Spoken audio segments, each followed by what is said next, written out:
Chapter 30. The Gift.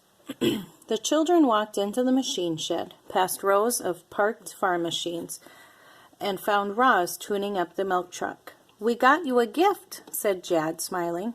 The robot felt something like surprise when the boy handed her a box wrapped in silver paper with a big red bow on top. "Can you guess what it is?" said Jaya. Roz started guessing. "A bucket? A rock? A hammer? A turtle? A can of—" Okay, you can stop guessing," said Jaya. "Don't forget to read the card," said Jad. Nestled under the bow was a little card. Roz opened it and read the following words. They were written in Jad's messy handwriting. "Dear Roz, thank you for taking such good care of our family, of our farm and our family. We spent all our savings on this gift, so you better like it. Love, Jaya and Jad. P.S. Please tell us more stories about the robot on the island as soon as possible." "Thank you for that nice card," said Roz, "although the handwriting could use some improvement." Jad rolled his eyes and said, "Open your gift." The robot untied the bow and tore off the paper and lifted the lid from the box. Inside was a tool belt. It was made of dark leather and had a wide strap and different-sized pockets for holding different kinds of tools. "We thought this might make your work a little easier," said Jaya. "It's designed specifically for Rozum robots," said Jad, "so it should fit perfectly." The children helped Roz put on her new tool belt. Rather than going around the robot's waist like a normal belt, it went diagonally around her torso. Jad looped it over Roz's left shoulder and down around her right hip. Jaya laced the strap through the buckle and tightened it until the tool belt was snug and secure across her chest. "Do you like it?" said Jaya. "I like it very much," said Roz. "Thank you for this lovely gift." The children smiled and hugged the robot. They really seemed to care about her. Roz wondered if they cared enough to help her escape from the farm. One of these days, she would have to risk everything and tell them the truth. For now, however, she did the next best thing. She led Jaya and Jad out to the oak tree and told them another story about the robot on the island. Chapter 31. The Campfire. Wood smoke billowed up from the backyard and drifted across the farm. Roz was building a campfire for the Sharifs. In her old life, the robot made fire by cracking special stones together until she got a spark. In her new life, she used a lighter. The family sat around the rippling flames and gazed up at the stars. The dog stretched out on the warm ground. The robot was standing nearby, but her thoughts were far away. Pewter Brain was scrolling back through memories of campfires and of stargazing with Brightbill.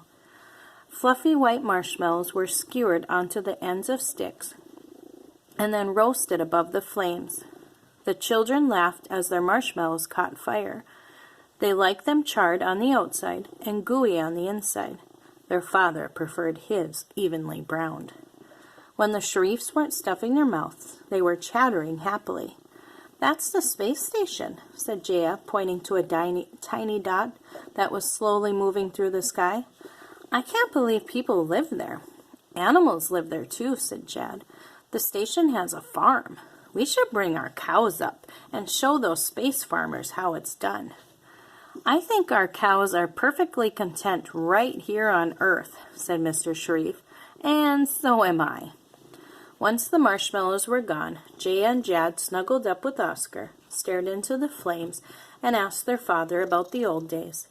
But the children were just too cozy to stay awake for long, so Mr. Sharif spoke to Roz instead.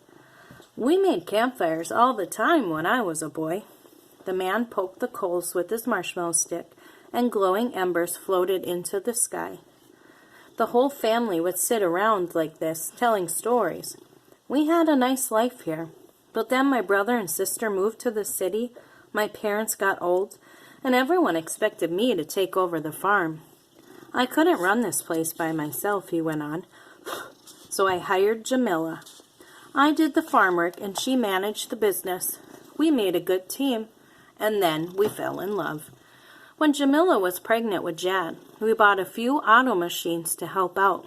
Then Jaya showed up, and we bought a few more. If I had known one of those machines would be the death of her, the farmer's voice trailed off.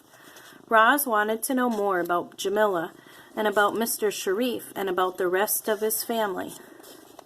But a normal robot wouldn't ask personal questions, so she kept her questions to herself and dropped another log on the fire.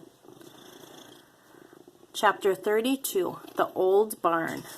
Long ago, Hilltop Farm was a very different place. The original farmers grew vegetable gardens and fruit orchards, and they raised chickens and sheep and goats. The farm had changed a lot since then, but there were still signs of its past. Low stone walls lined some of the fields, a rusty tractor sat in the weeds, and hidden within a densely wooded grove was the old barn. The barn hadn't been used in generations. Over the years, trees had quietly grown up around it, and moss had spread across its roof. Coco. But the barn was still strong and solid, and Roz wanted to take a look inside. The big barn door screeched along its rails. "Hello?" said the robot, peering into the darkness. "Is anyone here?" A mouse squeaked and scurried out of sight, and then Roz had the barn to herself. She stepped through the doorway and switched on her headlights. The vast interior was crisscrossed with thick wooden beams. Stairways and ramps led up to lofts and platforms. Lanterns hung from hooks on the wall. Old-fashioned farm equipment lay here and there. The barn still had the faint smell of farm animals, even though none had lived there in ages. A large trunk sat on a work table covered in dust. Roz carefully opened the lid and examined its contents. A collection of farming magazines, a pair of leather gloves, a pencil nub. And then she noticed a small journal. The name Cyrus Sharif was elegantly scrawled across its cover. The pages were filled with his handwritten notes and hand-drawn diagrams about raising livestock and growing crops and building barns, about working the land with the help of strong animals and simple machines. Cyrus Sharif had also jotted down his thoughts about the long history of farming. He believed that the modern world owed its entire existence to ancient farms when early humans first started growing their food. Those farms were small and primitive, but they supported villages, which became towns, which became cities. The writings were so wise and insightful that Roz read the journal. Coco! Coco. That Roz read the journal from cover to cover. By the end, she almost felt as if she knew Cyrus Sharif, whoever he was. The journal was a treasure, and she tucked it into the pocket of her belt for safekeeping. Coco. Cokie, might as well say hi. All right, I will stop there. Until next time, friends.